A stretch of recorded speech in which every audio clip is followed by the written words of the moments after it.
Good morning. এখন সকাল 6:10 আর রাত্রেবেলাতে বেশ ভালোই ঘুম হয়েছে। আর এখনও বাইরে হালকা আলো ফুটেছে, একটু বাদেই আমরা বেরোবো। মংলাজড়িতে লাস্ট রাউন্ড আমাদের বার্ডিং হবে। আর রাত্রেবেলা এখানে কিন্তু আনএক্সপেক্টেড রকমের গরম ছিল, মানে এতটাই গরম যে পাখা চালাতে হয়েছে আমাদেরকে। এখন অবশ্য একটু ঠান্ডা ঠান্ডা ভাব রয়েছে সকালবেলাতে, এটা উড়িষ্যার বৈশিষ্ট্য। তো এখন আমরা সকালবেলা তৈরি হয়ে চাটা খেয়ে একদম রেডি, এবার বেরোবো। সকালটা ভীষণ শান্ত আর স্নিগ্ধ। খুব ভোরে উঠে আমরা সবাই তৈরি হয়ে অটোর অপেক্ষায় বসে আছি। আজ সকালে বার্ডিং করে আমরা হোমস্টেতে চেক আউট করে ভেটনাই চলে যাব। ভেটনাই কৃষ্ণসার হরিণের জন্য বিখ্যাত। ভেটনাই নিয়ে আলোচনা করার সময় এটা নয়। আগের ভিডিওতে আপনাদের মংলাজড়িতে বার্ডিং করা দেখিয়েছি, পাখি চিনিয়েছি, বোটিংয়ের নিয়ম খরচ সবই বলেছি। যারা ভিডিওটা দেখেননি তারা দেখে নেবেন। আই বোতাম এবং ডেসক্রিপশানে লিংক দিয়ে রেখেছি। চলুন আজ সকালে আরও একবার মংলাজড়িতে বার্ডিং করে আসি, দেখে আসি ভোরবেলায় মংলাজড়ির রূপ।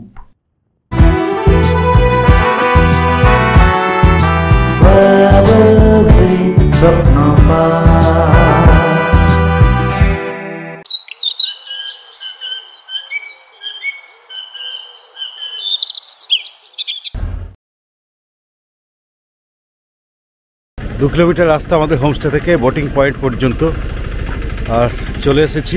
বেশ ঠান্ডা লাগছে এখন। আর বোটিংয়ের জন্য অনেক লোকজন চলে এসেছে বার্ডিংয়ে।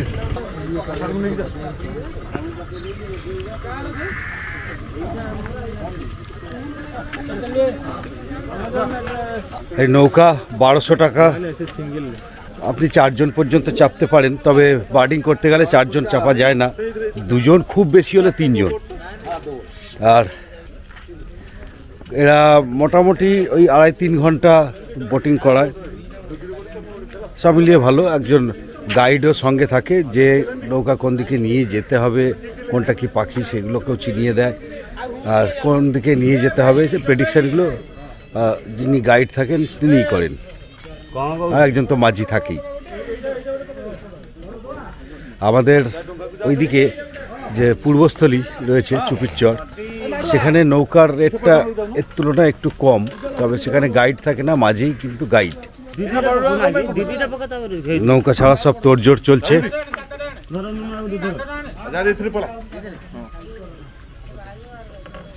গাইডের কাছে একটা বাইনোকুলার থাকে, তিনি নৌকায় বসেই দূর থেকে দেখে নেন যে কোথায় কি পাখি রয়েছে, কোথাও ক্যাচ হয়েছে কিনা। ক্যাচ হয়েছে মানে পাখি কোনো খাবার ধরেছে কিনা। ঠান্ডা ঠান্ডা আবহাওয়ায় আমাদের নৌকা ভাসলো। আলো কম থাকায় ক্যামেরায় ছবি তুলতে সমস্যা হচ্ছে। বার্ডিং করতে গেলে হাই শাটার স্পিডে ছবি তুলতে হয়, তার জন্য দরকার ভালো আলো। গ্রেট গ্রেট দুখানা দাঁড়িয়ে আছে সকালবেলায়। আর পোশাকের দিকেও নজর রাখতে হবে, উজ্জ্বল রঙের পোশাক পরা চলবে না। মাছ ধরার প্রস্তুতি চলছে এদের। এক জায়গায় অনেক বাঁশ পোঁতা আছে, আর প্রতিটা বাঁশের মাথায় একটা করে বার্নশোয়ালো বসে আছে। ডান দিকে একটা ঝোপের মধ্যে হঠাৎ একটা গ্রেটার পেইন্টেড স্নাইপ চোখে পড়ল। পাখিটা সচরাচর দেখা যায় না এখানে। পাশেই ওই ঝোপেই দেখি গুটিসুটি মেরে একটা মুড় হেন এগিয়ে আসছে। স্নাইপটাকে দেখেই বোধহয় সাহস পেয়েছে। সকালবেলা শুধু পাখির ডাক, শান্ত স্নিগ্ধ মনোরম একটা পরিবেশ।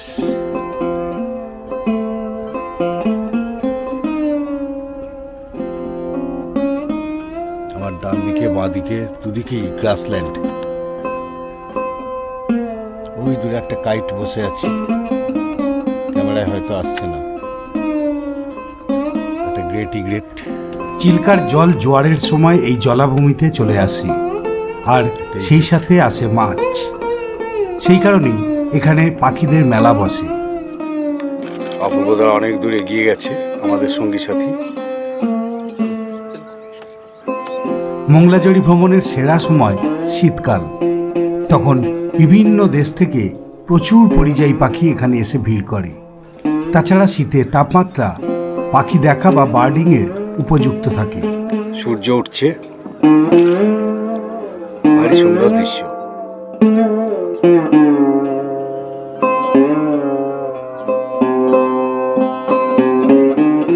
আস্তে আস্তে সূর্যটা উঠে গেল।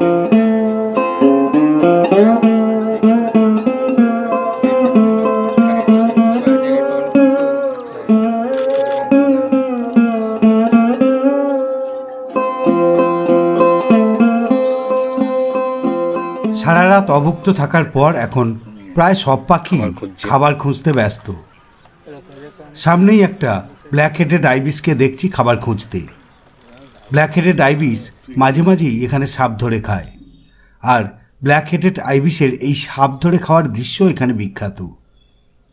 এই ছবি তোলার জন্যই প্রতি বছর শয়ে শয়ে ফটোগ্রাফার বড় বড় লেন্স নিয়ে এখানে হাজির হয়। তবে শেষ 3 দিনে এখানে এই দৃশ্য দেখা যায়নি। পার্পেল হেরনও রয়েছে খাবারের সন্ধানে। পার্পেল হেরনের ক্যাচ ধরা দৃশ্য কম বিখ্যাত নয় মংলাজড়িতে।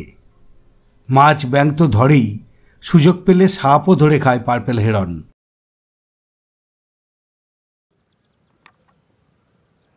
খাবার খুঁজছে গ্লসি আইবিস। সবুজ ঘাসের বিছানায় একটা গ্রে হেডেড সোয়াম্প হেন বসে আছে। কি ভালো যে লাগছে দেখতে। সবুজ বিছানায় বসে রূপচর্চায় ব্যস্ত চকাচকি। এরা সবসময়ই চোরা ধরে থাকে। এদের ইংরাজি নাম রুডি সেল ডাক। পাশেই বসে আছে আরও কিছু হাঁস, নাম গ্রে লেগ গুজ। এরা আবার দল ধরে থাকে। বাংলায় এদের বলে মেটে রাজহাঁস।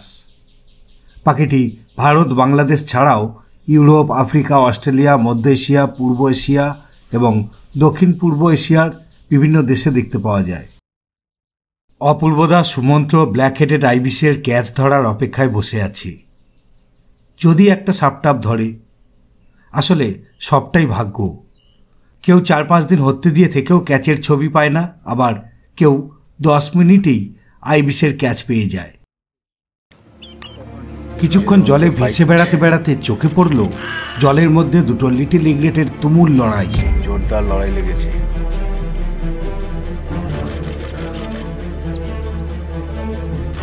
একজনকে জলের মধ্যে ডুবিয়ে দিয়ে ওকে।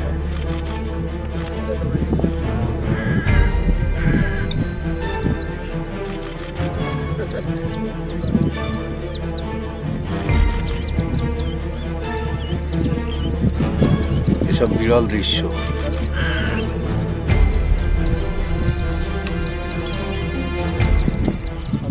একটু বাদেই ঝোপের মধ্যে দেখলাম একটা ব্রোঞ্জ উইংড জাকানা ঘুরছে।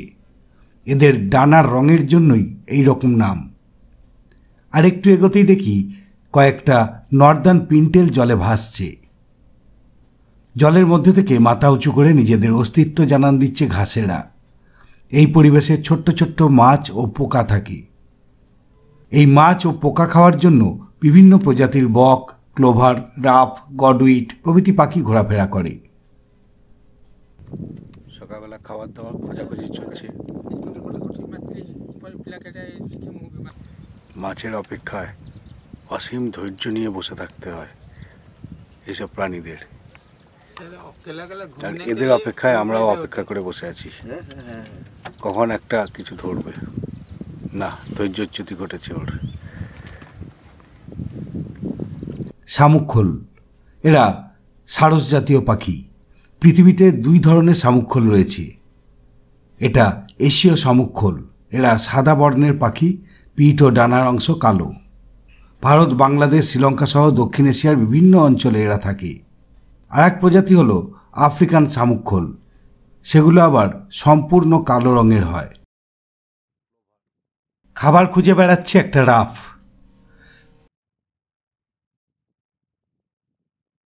একটা ডান্ডার উপর একটা হুইস্কার টার্ন বসে বিশ্রাম করছে।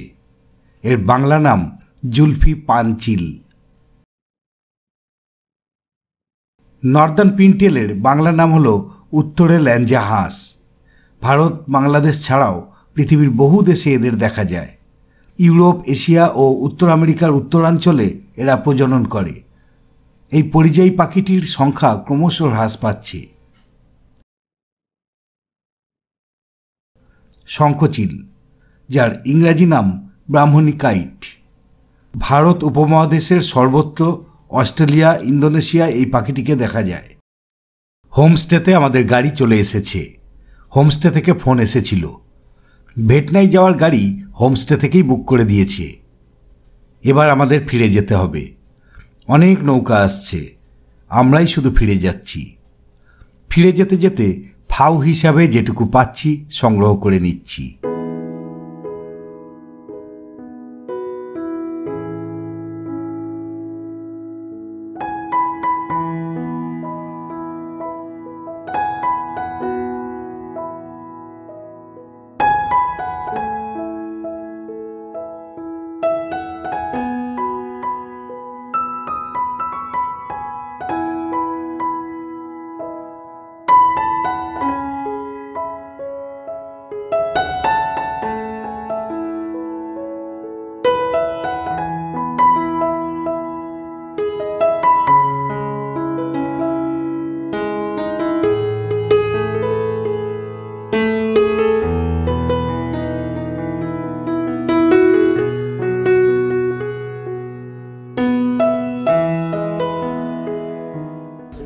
এখন 10টা বাজে, আমাদের বোটিং শেষ হলো, বার্ডিং শেষ হলো। এবার আমরা নেমে পড়ব। কাল থেকে শুরু করেছি, সকাল থেকে এখনো পর্যন্ত 3বার আমরা বোটিং করলাম। কালকে সকালে, বিকেলে করেছিলাম, আর আজকে সকালবেলা। আর 3বারই আমাদেরকে গাইড করেছেন যিনি, রোশন। খুবই ভালো গাইড এবং আমাদের বেশ ভালো লেগেছে। হচ্ছে রোশন আমাদেরকে গাইড করেছে, আর মংলাজুড়ির বার্ডিং গাইড। তো তোমার নাম্বারটা একটু বলে দাও। 7894878170। কেউ যদি আসে ফোন করে, সেক্ষেত্রে তাকে বোটিং করিয়ে দিতে পারবে তো? আগে তো চললাম, এবার তৈরি হয়ে বেরিয়ে পড়তে হবে আমাদেরকে। আর সময় নেই, সময়ের বড্ড ক্রাইসিস। দুর্দান্ত হলো। সময়টা যদি আর একটু বেশি পেতাম, আর একটু থাকতে পারতাম, ভালো হতো। আরও একটা আগামী দিনে আবার আসবো। দারুণ হয়েছে, খুব সুন্দর এক্সপিরিয়েন্স। এই প্রথম এলাম তো, এবার বারবারই আসবো হয়তো। এবার তো ভেট নাই। হ্যাঁ, এবার ভেট নাই স্যার। আগামীবার যখন আসবো এই লেন্স নিয়ে এলে হবে না, 200-500 নিয়ে আসতেই হবে, মানে বার্ডিংয়ে মজারই হচ্ছে না। বার্ডিংয়ের এক্সপিরিয়েন্স আমার এই প্রথম। তো প্রথম এইটা যদি ভাবি তাহলে খারাপ নয়, ঠিক আছে। প্রথমবারে তো অনেক কিছুই শেখা হলো, পরের বারে সেগুলো কাজে লাগাবো। 3টে শিফটে এখানে এলাম। একটা হচ্ছে কালকে মিড ডে, একটা সন্ধেবেলা, বিকেল থেকে সন্ধে, আর একটা আজকে আর্লি মর্নিং। 3টে 3 রকমই দেখলাম। এটাও একটা ব্যাপার, মানে দিনের কোনো সময় হয়তো আমার দেখা বাকি রইলো না। ভালো লাগলো বেশ, প্রথম এক্সপিরিয়েন্স বেশ ভালোই। এবার আমরা বেরোচ্ছি, এখন 10:30 বাজে। আমাদের গাড়ি চলে এসেছে, গাড়িতে সব মালপত্র তুলব। আর হোমস্টে আমার সত্যিই খুব ভালো লেগেছে। সবচেয়ে ভালো লেগেছে হোমস্টের যিনি মালিক, সঞ্জয় বেহেরা, তার ব্যবহার। কালকে আমাদের শোয়ার জায়গা একটু শর্টেজ হচ্ছিল, উনি আমাদেরকে একটা রাতের জন্য আলাদা ঘর খুলে ব্যবস্থা করে দিয়েছেন, এবং সেটাও একদম উইদাউট কস্ট। তার ব্যবহার নিয়ে কোনো কথা হবে না। এই সঞ্জয়জি, নমস্তে। ওনার এখানেতে আপনারা যদি আসতে চান, এটাই হচ্ছে সব থেকে কাছে মংলাজুড়ি যে বার্ড স্যাংচুয়ারি, তার সবচেয়ে কাছে হোমস্টে হচ্ছে এটাই। আর ওনার আপনি একটু ফোন নাম্বার দিয়ে দিন যদি কেউ আসতে চায় আপনার এখানে। Phone number? হ্যাঁ, मेरा नंबर है 9387810040, 999090322190। 2टा नंबर আছে। Okay, thank you. यहाँ का जो पीक सीजन है फोटोग्राफी के लिए, दिसंबर से टू फरवरी लास्ट तक अच्छा से बार्डिंग होता है। और उस टाइम अच्छा से जो पीसीस हुई थी, उसका जो मंगलाजोड़ी का जो सिग्नेचर सर, जो action photography with killings photography, उस टाइम अच्छा होता है। बेटर टाइम दिसंबर टू फरवरी। और जो टूरिस्ट जो आते हैं अक्टूबर महीना से, वो आते हैं जैसे बर्ड्स देखने के लिए और घूमने के लिए। अक्टूबर टू फरवरी तक टूरिस्ट आते हैं। और बार्डिंग के लिए दिसंबर टू फरवरी। এনার সঙ্গে যোগাযোগ করলে ইনি গাড়ি করে দেবেন, ইনি বোটিংয়ের ব্যবস্থা করে দেবেন, সব কিছু ইনি করে দেবেন, যেটা আমাদের ক্ষেত্রে হয়েছে। এবং এনার সঙ্গে সরাসরি যদি যোগাযোগ করা যায় আর কোনো কিছুই দরকার হবে না আলাদা করে, সব উনি ব্যবস্থা করে দিতে পারবেন।